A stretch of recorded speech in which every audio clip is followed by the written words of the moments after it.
अस्सलाम वालेकुम। मेरा नेम सादिया तारिक है और आज हम पढ़ने वाले हैं ENG 201 लेक्चर नंबर 30।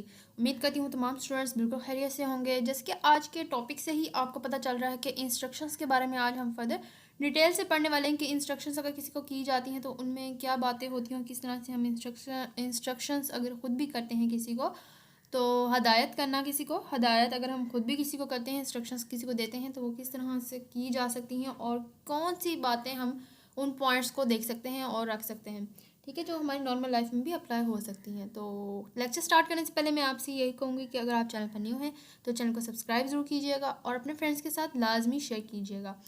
आज चलें हम अपना आज का लेक्चर देखते हैं। The variety of instructions. अब वैरायटी ऑफ इंस्ट्रक्शंस में क्या आ जाता है कि इसकी जो सी वैरायटी है इंस्ट्रक्शंस की वो किस तरह की होती है, ठीक है। जो वैरायटी है, जो इंस्ट्रक्शंस की वैरायटी होती है वो मुख्तलिफ़ किस्म की होती हैं। तो ये आप लोग का MCQs भी यहाँ पर बनकर आ सकता है और इसकी डेफिनेशन भी है इंस्ट्रक्शंस की। तो if you were to look at sampling of the various kinds of the instructions written at work, you would see the instruction very gently in the length and complexity. The simplest and the shortest are only a few sentence long. देखें जो सी हमारी यहाँ पर instructions होती है return के लिए वो मुख्तलिफ़ किस्म की होती है यहाँ, ठीक है। सैम्पलिंग में अलग अलग किस्म की यूज़ की जाती है। जेंटली वो उसकी जो सी लेंथ होती है वो कम्प्लेक्सिटी पर होती है। सिंपलेस्ट भी होती है इंस्ट्रक्शंस जो सी होती है और वो फ्यू सेंटेंस पर भी होती है, ठीक है। जैसे कि यहाँ पर आप देख सकते हैं कि यहाँ पर वो पेजेस पर भी होती है जो सी इंस्ट्रक्शन होती है और वो यहाँ पर 1000 पेजेस पर भी इंसिस्ट करती है। यहाँ पर 100 पर भी हो सकती है। अदर इंस्ट्रक्शंस जो सी होती है वो 100 पेजेस पर भी होती है और साथ में 1000 पेजेस लॉन्ग भी हो सकती है। लाजमी नहीं है कि वो एक ही जगह पर रहे। तो अगर आप काम पर लिखी गई तरह तरह की जो सी इंस्ट्रक्शंस होती हैं उसके यानी कि एग्जांपल्स भी अगर आप देखना चाहते हैं तो आप देखेंगे कि जो हदायत होती है, ठीक है, जो इंस्ट्रक्शंस होती हैं वो लंबाई और पेचीदगी में बहुत मुख्तलिफ होती हैं।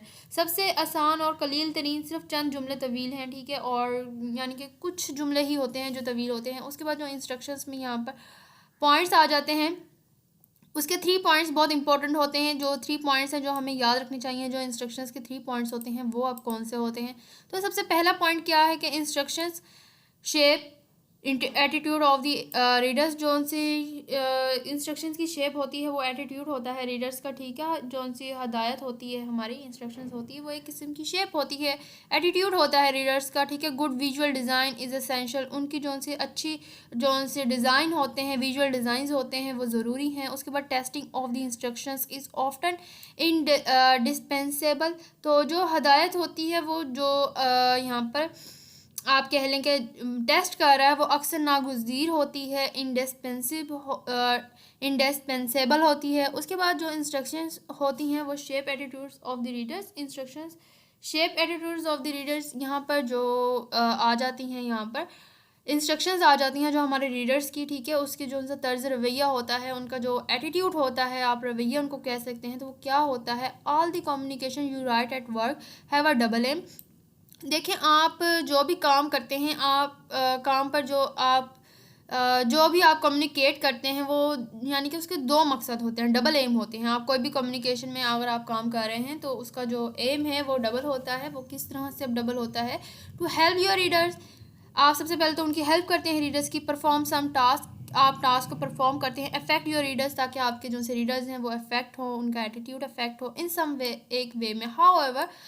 However, many writers of the instructions focus their attention so sharply on the task they want to help their readers perform that they forget about their readers' attitude। देखें कुछ जो से राइटर्स होते हैं उनकी जो सी इंस्ट्रक्शंस होती हैं वो टोटली फोकस कर रही होती हैं, शार्पली अटेंशन होती है उनकी, ठीक है। एक टास्क उनका बना होता है क्योंकि वो चाह रहे होते हैं कि जो उनसे रीडर्स की हेल्प कर दी जाए और वो इस तरह से रीडर्स के जो से एटीट्यूड है उसको भूल जाते हैं, लेकिन एक हेल्प करने के तरीके से एक इंस्ट्रक्शन में आ जाते हैं कि दूसरों को इंस्ट्रक्ट कर रहे हैं वो, ठीक है, हदायत कर रहे हैं कि उनको क्या करना चाहिए और क्या नहीं करना चाहिए। टू राइट इफ़ेक्टिव इंस्ट्रक्शंस लिखने के लिए you must not commit this oversight. अगर आप ये करना चाहते हैं, अगर आप यहाँ पर कह लेंगे इंस्ट्रक्शन करना चाहते हैं, इफ़ेक्टिव करना चाहते हैं, तो अपनी फ़िक्र करनी चाहिए आपको, ठीक है। Not commit this oversight. The most important attitude which you should concern yourself, आपको अपने खुद को भी देखना पड़ेगा। Is that of your readers towards instructions themselves, most of the readers dislike using instructions when faced with the work of reading, interpreting and following a set of instructions. They are often tempted to toss the instructions aside and try to do the job using common sense. अब देखें, आपको ये निगरानी नहीं करनी चाहिए। सबसे अहम जो रवैया होता है, सबसे अहम जो बात है, ठीक है, वो जिसके साथ आपको एक मौसर हदायत लिखने के लिए अपनी फ़िक्र करनी चाहिए, वो है आपके पढ़ने वालों का खुद हदायतों की तरफ आ जाना, खुद वो इंस्ट्रक्शंस की तरफ आ जाएं। ठीक है, ज़्यादातर जो से आपके रीडर्स होते हैं वो इंस्ट्रक्शंस को इस्तेमाल करना नापसंद करते हैं, वो इंस्ट्रक्शंस को नहीं देखते हैं। जब आपके इंस्ट्रक्शंस के एक सेट को पढ़ने और उसकी तशरीह करने और उसकी पैरवी करने के लिए काम का सामना करना पड़ता है, तो वो अक्सर लालच में होते हैं कि वो हदायत को, इंस्ट्रक्शंस को एक तरफ छोड़ दें और अक्ल का इस्तेमाल करते हुए काम करने की कोशिश करें। यानी कि वो इंस्ट्रक्शंस को इतना ज़्यादा नहीं देखते और उनको छोड़ देते हैं। और फिर उसके बाद आ जाता है however you will and your employer will often have good reasons for wanting people to use instructions you right.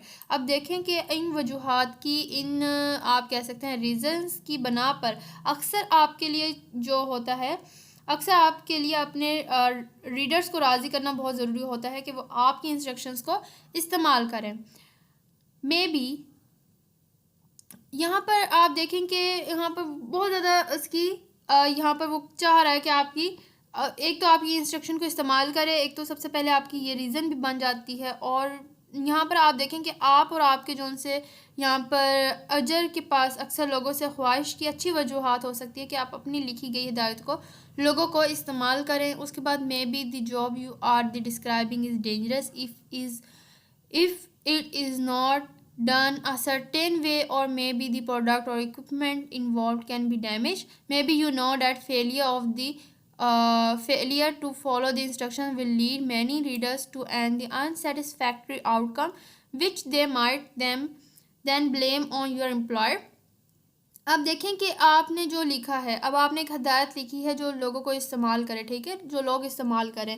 हो सकता है कि आप जो काम बयान कर रहे हैं, आप जो इंस्ट्रक्शन को बयान कर रहे हैं, वो ख़तरनाक है अगर ये किसी ख़ास तरीके से नहीं किया गया, या हो सकता है कि इनमें शामिल सामान या सामान को नुकसान पहुंचा हो। शायद आप जानते हो कि जो इंस्ट्रक्शन पर अमल करने में नाकामी बहुत सारे ऐसे रीडर्स हैं जो गैर इत्मीनान बख्श नतीजे की तरफ ले जाएंगे और जिसका वो आपके अजर पर इल्ज़ाम लगा सकते हैं। हम कह सकते हैं कि ये जो काम है वो डेंजरस है, हम इसकी इंस्ट्रक्शन क्यों माने, किस तरह से माने, तो इस तरह से वो आप पर भी ब्लेम लगा सकते हैं। For this reason if it is often very important for you persuade your readers that they should use your instruction. तो ये रीज़न है आपके पास, ये बहुत ज़रूरी है कि आप परसुएड करें अपने रीडर्स को कि आपने जो इंस्ट्रक्शन बयान की है वो उनको यूज़ करें। In addition as an instructional writer you may want to shape your readers attitude towards your company and its product.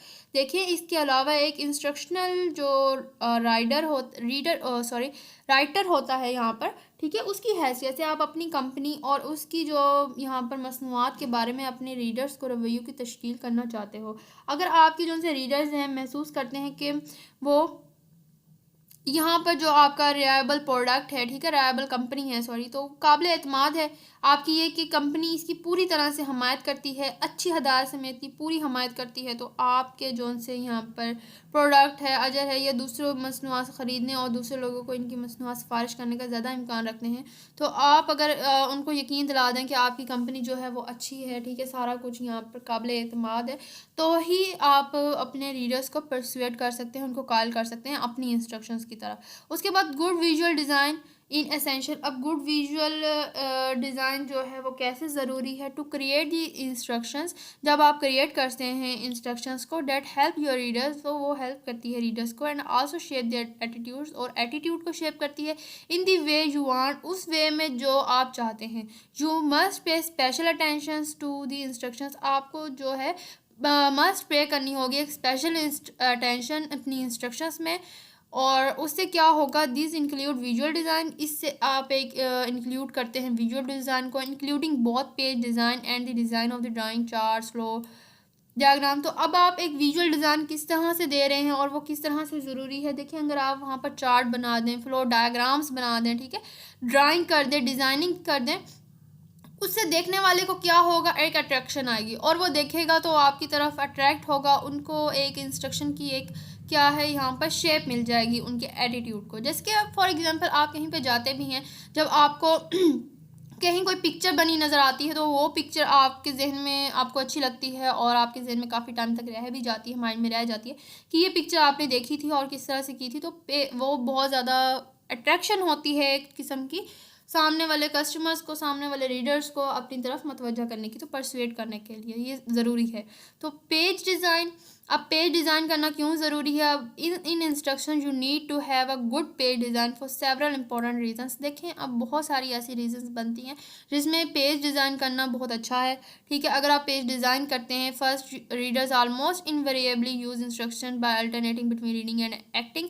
देखें आपके जोन से है यहाँ पर रीडर्स जो से होते हैं वो पेज डिज़ाइन लाजमी तौर पे देखते हैं, वो देखते हैं कि डिज़ाइनिंग है पेज पे या नहीं है। अगर आप सिंपल सी कोई चीज़ उठाकर उनको दे देते हैं और कहते हैं ये इंस्ट्रक्शन से इनको फॉलो करें, तो इस तरह से जो से हैं रीडर्स को मसला हो सकता है। देखिए अगर आप डिज़ाइन करते हैं अपना पेज एक इफेक्टली डिज़ाइन कर लेते हैं, तो इस तरह से आप क्या करते हैं, आप अपने रीडर्स को एक आसानी फराहम करते हैं, ठीक है। एक इंस्ट्रक्शन तो उनको दे रहे होते हैं, साथ में ईजीली आपके जो से रीडर्स हैं वो क्या करते हैं, वो नेक्स्ट स्टेप देखते हैं, ठीक है, टाइम देखते हैं, टर्न कर सकते हैं, ठीक है, eyes back to the page, तो वो सारा कुछ देख सकते हैं अपने उसमें पेज में, सारा कुछ देख सकते हैं डिज़ाइन में, ठीक है। उसके बाद आ जाता है विजुअल एड्स। अब विजुअल एड्स में क्या है यहाँ पर, you can increase the effectiveness of most instructions by including the visual aids। देखें अगर ऐसा है कि आपकी जो सी यहाँ पर विजुअल एड को शामिल करके ज़्यादातर हदायत की तासुर में इजाफा कर सकते हैं। Well design visual aids are much more economical than words in showing readers where the parts of the machine are located or what the result of procedure should look like। अब देखें कि जो आपके रीडर्स हैं उनको ये बताने के अल्फाज के मुकाबले में अच्छी तरह से डिज़ाइन की गई कि विजुअल जो इमदादें हैं वो ज़्यादा माशी हैं, ठीक है, वो ज़्यादा सोशल हैं यहाँ पर, और मशीन के पुर्जे किसी जगह पर मौजूद हैं या किसी तरीक़ेकार के नतीजे में क्या होना चाहिए। दूसरी तरफ आप देखें कि सफ़ अमदादी जो नाकस मनसूबाबंदी और तैयार करदा है, तो रीडर्स के लिए भी इतना ही उलझाव और मायूस कुन हो सकता है जितना नाकस तहरीरी होती है। तो विजुअल एड्स में आपने क्या देखना है कि आपने एक हदायत देखनी है जो इफेक्टनेस बनाए आपके यहाँ पर आपके इंक्रीज़ करे आपके इफेक्टनेस को, ठीक है, आपके इंस्ट्रक्शन को। तो विजुअल एड्स में आपने ये देखना है कि आपने वेल डिज़ाइन करना है ताकि विजुअल एड्स जो सी है वो मोर इकनॉमिकल लगे लफ्ज़ों से ज़्यादा रीडर्स के लिए। और उसके बाद आप देख सकते हैं testing of the instructions is often indispensable. हदायत की जो अक्सर यहाँ पर नागुज़ीर होती है, हदायत जो जांच होती है, ठीक है, टेस्टिंग होती है, वो हमेशा नागुज़ीर अक्सर नागुज़ीर होती है। तो वो किस तरह से होती है, it may seems that instructions are among the easiest all communication to write and therefore among those that need to be tested. अब देखें कि अक्सर लगता है कि जो सी आपकी इंस्ट्रक्शंस हैं उसको लिखने के लिए सबसे आसान जो है कम्युनिकेशन में शामिल है, और लिहाजा इन लोगों में जिनकी आजमाइश की ज़रूरत है यहाँ पर। After all when you right instruction you usually describe a procedure you know very well. देखें अक्सर इंस्ट्रक्शन में आप हमेशा वही डिस्क्राइब करते हैं जिससे लग रहा होता है, उस प्रोसीजर से लग रहा होता है, उन बातों से लग रहा होता है कि आप बहुत अच्छे तरीके से जानते हैं। Your objective is to tell the readers clearly and directly to the possible what to do. देखिए आपके ऑब्जेक्टिव से क्लियरली पता चल रहा होता है आपके रीडर्स को, और डायरेक्टली भी कि आप क्या करना चाहते हैं और क्या कहना चाहते हैं। तो actually instructions present a considerable challenge to the writer. एक कंसिडरेबल चैलेंज भी होता है एक इंस्ट्रक्शन जो हम प्रेजेंट करते हैं राइटर के लिए। तो you will find that it is often difficult to find the words that will tell your readers what to do in a way that they will understand quickly and clearly. देखिए अब आपको ऐसी difficult find करने होंगे लफ्ज़ जिससे आप अपने रीडर्स को जल्दी से और क्लियरली आप अंडरस्टैंड करवा सकें बात को कि आप उन्हें क्या इंस्ट्रक्ट कर रहे हैं। Also because you know the procedure so well. अब आप क्योंकि अच्छे तरीके से जानते हैं कि प्रोसीजर क्या है, it will be easy for you to the accidentally leave out some critical information because you not realize your readers may need to be told it.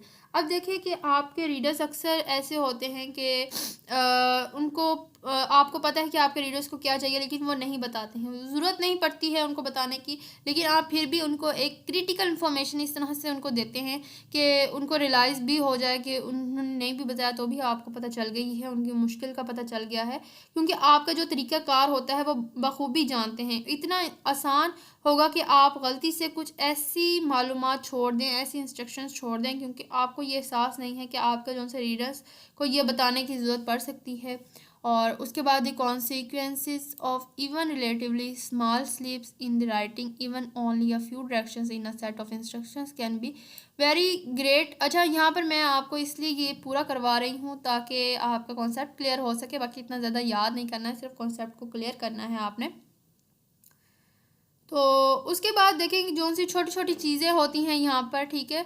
अब आपने छोटी छोटी जो चीज़ें हैं उसके नताइज में हदायत की सेट में सिर्फ समाल जो होता है, एक छोटा सा जो लिखा रिटन तहरीरी तौर पर जो नफ्सन कुछ समतों में है, हर कदम काम की जो कामयाबी के साथ अंजाम देने में जो मावन होता है, और जो रीडर्स को किसी भी इकदाम के साथ जो मुश्किलात जो दरपेश आती हैं वो इन्हें इत्मीनान बख्श काम को मुकम्मल करने से रोक सकती हैं। यहाँ तक कि अगर आपके रीडर्स ने आखिरकार ये मालूम कर लिया कि वो तमाम मराहल को किस तरह से अंजाम देते हैं, तो इनकी जो इब्तदाई उलझन है एक या दो के साथ इस अमल को मुकम्मल करने में लगने वाले वक्त में बहुत ज़्यादा इजाफा हो सकता है। मज़ीद बड़ा मुमकिन है कि हर ख़तरनाक इम्कानात में एक छोटी सी गलती ज़बरदस्त मुश्किलात की पैदा कर सकती है। इन वजूहात की बना पर यह यकीनी बनाना अक्सर ज़रूरी होता है कि आया आपकी जो हदायत है, आपने जो इंस्ट्रक्शंस की अपने रीडर्स को, तो उनके लिए जो मतलूबा जो सामीन थे, ठीक है, मतलूबा आपके सामने जो ऑडियंस थी, उनके लिए काम करेगी या नहीं करेगी। अब आपने एक इंस्ट्रक्शन तो कर दी, लेकिन वो सामने वाले ऑडियंस के लिए काम कर रही है या नहीं कर रही है आपकी ऑडियंस के लिए, तो वो कैसे अब आपको पता चलेगा। तो वो चीज़ देखना भी बहुत ज़्यादा ज़रूरी है। तो और इस चीज़ को यकीनी तौर पर इसका पता लगाने का एक वाहिद रास्ता जो होता है, ठीक है, वो क्या होता है कि आप अपने नुमाइंदों को एक मसूदा पेश करें और इनसे हदायत को आजमाने के लिए कहें। अपने रीडर्स की सरगर्मी में आप मुदाखलत किए बगैर मालूमात इकट्ठा करें। अब वो किस तरह से अब आप करेंगे, तो ज़ाहिर है अब आप किसी को इंस्ट्रक्ट कर रहे हैं, आप इंस्ट्रक्शन दे रहे हैं कि आपको ये काम करना चाहिए, लेकिन अब आया कि आपको पता ही नहीं है कि वो इंस्ट्रक्शन काम करेगी लोगों के लिए, नहीं करेगी, उनके लिए यूज़फुल रहेगी या नहीं रहेगी। अब ये चीज़ आप कैसे पता करेंगे। अब वो चीज़ पता करने के लिए आपको क्या करना पड़ेगा, आपको अपनी इंस्ट्रक्शन में सुपर स्ट्रक्चर बनाना पड़ेगा, ठीक है। उससे क्या होगा कि आपकी जो सी इंस्ट्रक्शन है वो काफ़ी इफ़ेक्टिव होगी और बहुत ज़्यादा अच्छी रह जाएगी। और उससे क्या होगा, अगर आप ये इंस्ट्रक्शंस को नॉर्मल लाइफ में भी अप्लाई करें तो उससे ये होगा कि आपकी जो इंस्ट्रक्शंस हैं वो बहुत अच्छी हो सकती है और सामने वाला आपकी बात से परसुएड हो सकता है।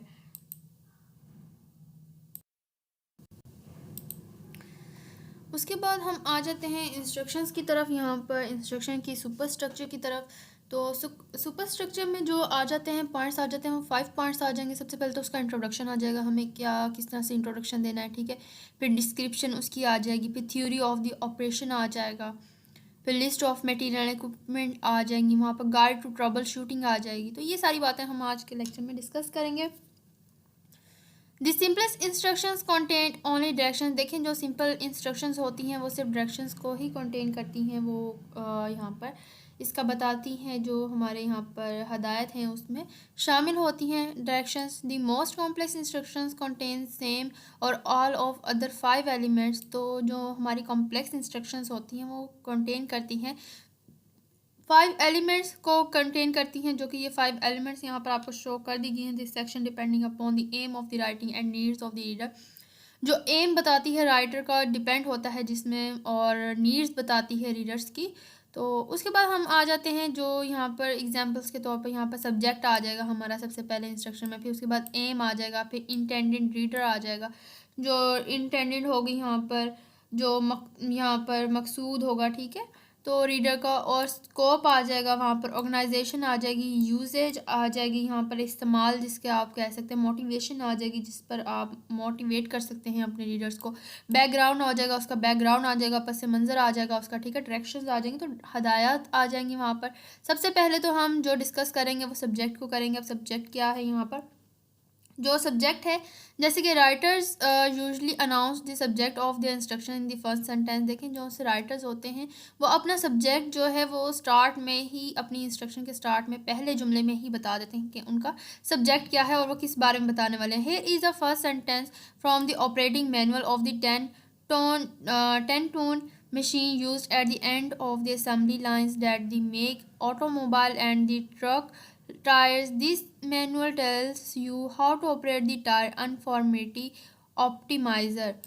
तो यहाँ पर आप देख सकते हैं कि पहले जुमले में अपनी हदायत के जो सब वहाँ पर सब्जेक्ट होता है उसका ऐलान कर देते हैं वहाँ पर। और यहाँ जो सी 10 टून्स होती हैं, 10 टून आप मशीन के फर्स्ट आप देख सकते हैं जो राइटर हैं वो अमूमन अपनी ऑपरेटिंग के पहले जुमले से हैं जो असम्बली लाइनों के अख्ताम पर इस्तेमाल होता है, जो ऑटोमोबाइल और ट्रक के टायर बनाता है। ये आपको बताता है कि जो टायर है वो यूनिफॉर्मिटी ऑप्टिमाइज़र को कैसे चलाएगा, एक छोटा हल्का फुल्का जो ज़ाती कंप्यूटर के मालिक होते हैं, ठीक है। फिर दूसरा जुमला ये हो जाता है कि आपको जो अपील मैकनोटोश TM कंप्यूटर से मुतारफ़ कराता है। इन जुमलों को समझने की खातिर जानबूझकर आसान रखा गया है। तो ये सारा कुछ वो क्या बता रहा है आपको, सब्जेक्ट में ही बता रहा है, अपने इंस्ट्रक्शन में बता रहा है जब वो स्टार्ट कर रहा है। उसके बाद एम, अब वो जो सा उसका एम है, जो उसका मकसद है वो क्या बता रहा है फ्रॉम द बिगनिंग। अब स्टार्ट में ही readers want to know the answer the question. अब रीडर्स जो सा है वो आंसर चाहता है आपके क्वेश्चंस का, ठीक है, उसके क्वेश्चंस का। What can we achieve by doing the things this communication instruction asked to do with some instructions you write the purpose or outcome of the procedure described will be obvious। तो अब देखें जो M है, जो मकसद है, शुरू से ही जो रीडर होता है उसका जो सवाल है वो जवाब जानना चाहते हैं कि हम इस कम्युनिकेशन के ज़रिए जो काम करने की जो इंस्ट्रक्शन करते हैं वो करके हम क्या हासिल कर सकते हैं। कुछ हदायत के साथ जो आप लिखते हैं बयान करदा तरीक़ाकार होता है, ठीक है, उसमें मकसद आ जाता है या जो रिज़ल्ट होता है वो वाज़िह होगा। मिसाल के तौर पर ज़्यादातर जो लोग होते हैं वो कंप्यूटर ख़रीदते हैं, वो बहुत सी चीज़ों को जानते हैं जो इनके साथ किया जा सकता है, ठीक है, कंप्यूटर किस तरह से यूज़ किया जा सकता है, सारा कुछ। तो ये जो कंप्यूटर की यहाँ पर कंप्यूटर कर सकता है, ठीक है, इसके बारे में एक बयान गैर ज़रूरी होगा जिसमें हकीकत में कोई भी नहीं होता। जैसे आप हदायत के मकसद के बारे में अपने रीडर्स के सवाल का जवाब देते हैं, तो हदायत आप देते हैं कि कंप्यूटर को किस तरह से यूज़ करेंगे तो सारा कुछ, लेकिन जो ऑलरेडी जो कस्टमर है हमारा वो कंप्यूटर यूज़ करना जानता है तो उसको उस इंस्ट्रक्शंस की ज़रूरत नहीं पड़ेगी। फिर उसके बाद आता है यहाँ पर टेस्ट टायर्स आ जाएगा वहाँ पर, ठीक है, फाइंड इरेगुलेटरीज इन टायर्स, फिर ठीक है, यहाँ पर सारी बातें आ जाएंगी जो कि यहाँ पर एम में ही आ जाएंगी। उसके बाद इंटेंडेड रीडर्स, जो इंटेंडेड है रीडर्स का, ठीक है, इरादा है जो हमारे रीडर्स का वो क्या है। Many readers will ask themselves are these instructions written for us or for people who differ from us in the interest, responsibilities, level of knowledge and so on। अब देखें पहले बहुत से जो रीडर्स होते हैं वो अपने आप से पूछेंगे कि क्या ये जो इंस्ट्रक्शंस हैं हमारी लिखी गई हैं या इन लोगों के लिए जो मफादात, जिम्मेदारियों और इल्म की सतह वगैरह में हमसे मुख्तलिफ हैं। अक्सर जो रीडर्स होते हैं वो वाज़ेह तौर पर बताए बगैर इस सवाल का जवाब जानते होंगे। इसके बरक्स जो लोग कंप्यूटर को मुंतखब करते हैं वो अक्सर हैरत ज़्यादा होते हैं कि आया ये जो फ़र्ज़ कर लेगा कि वो कंप्यूटर्स के बारे में ज़्यादा या कम जानते हैं। ऐसे हालात में आपके सवाल का जवाब देना ये सब मौजू है, आपको किसी दूसरे कंप्यूटर के बारे में कुछ जानने की ज़रूरत नहीं है। तो यहाँ पर इंटेंडेड हो जाता है रीडर का। उसके बाद स्कोप आ जाएगा। अब स्कोप क्या है, अब स्कोप के लिए इंफॉर्मेशन जो आप दे रहे हैं, information about the scope of the instruction answer the readers concept, तो आप स्कोप में भी आंसर कर रहे हैं। उसके बाद ऑर्गेनाइजेशन, अब जिस तरह से आपने ऑर्गेनाइज़ किया है उसको सारा कुछ इंस्ट्रक्शंस को वो बताएंगे। फिर यूजेज, अब आपकी जो सी इंस्ट्रक्शंस हैं तो रीडर्स जो क्वेश्चन कर रहे हैं उससे, तो यूजेज में आपके जो पॉसिबल है इंफॉर्मेशन नीड उनके लिए तो किस तरह से है वो कैसे अब यूजेज में लेकर आ सकते हैं आपकी इंस्ट्रक्शंस को, ठीक है। फिर मोटिवेशन, फिर आपने जो इंस्ट्रक्शन की वो उसको directly you can tell the uses directly, तो आप अपने रीडर्स को डायरेक्टली बता रहे हैं कि उनके लिए किस तरह से मैनुअल में ये जो रीड कर रहे हैं इंस्ट्रक्शंस तो किस तरह से उनके लिए वहाँ पर मोटिवेट भी उनको करेगा। तो एग्जांपल्स के तौर पर उन्होंने यहाँ पर एग्जांपल्स दी हैं कि इस तरह से एग्जांपल्स ने दी। फिर बैकग्राउंड, अब वो बैकग्राउंड दे रहा है कि बैकग्राउंड इंफॉर्मेशन देना रीडर्स को लिए बहुत ज़्यादा ज़रूरी है ताकि वो इंस्ट्रक्शंस को नेक्स्ट कर सके। डिस्क्रिप्शन ऑफ द इक्विपमेंट कर सकते हैं, ठीक है। फिर explanation of the theory of operation, आपने जो एक्सप्लेनेशन दी थ्योरी की, ठीक है, जो आपने ऑपरेशन किया उसकी थ्योरी की एक्सप्लेनेशन आपने दे दी। तो बैकग्राउंड में आपने ये सारा कुछ बता दिया। फिर आपने डायरेक्शन बता दी कि आप जो है डायरेक्शन उनको बताएं कि अगर वो यहाँ पर यूज़ कर रहा है उसको इंस्ट्रक्शंस को तो क्या करेगा। पहले आप हेडिंग्स बना दें डायरेक्शंस के लिए, टाइटल्स बना दें उसके, ठीक है, वॉइस बना दें, मूड यहाँ पर बना दें। उसके बाद रिज़ल्ट यहाँ के क्वेश्चंस आ जाएंगे। तो यहीं तक हमारा आज का लेक्चर था जो कि यहाँ पर आज कंप्लीट हो गया है। तो जो बहुत ज़्यादा इंपॉर्टेंट चीज़ है स्टूडेंट्स आज के लेक्चर में याद करने के लिए तो वो यही है कि आपको इंस्ट्रक्शन की डेफिनेशन आनी चाहिए और आपको मेन पॉइंट क्लियर होना चाहिए कि इंस्ट्रक्शन अगर आप करते हैं तो किस तरह से आपने रीडर्स की कौन कौन सी बातों को, सवालों को आप देखेंगे और उनके लिहाज से आप इंस्ट्रक्शंस करते हैं। उम्मीद करती हूँ आपको आपका कॉन्सेप्ट क्लियर हुआ होगा। और अगर कोई भी क्वेश्चन हो तो मेरा कमेंट सेशन ऑन है, आप लोग मुझसे कमेंट्स में क्वेश्चन कर सकते हैं। अगर चैनल पर न्यू है तो चैनल को सब्सक्राइब जरूर कीजिएगा, कमेंट्स में ज़रूर बताइएगा और अपना बहुत ज़्यादा सारा ख्याल रखिएगा। मिलेंगे हम नेक्स्ट लेक्चर में। वालेकुम अस्सलाम, अल्लाह हाफिज़।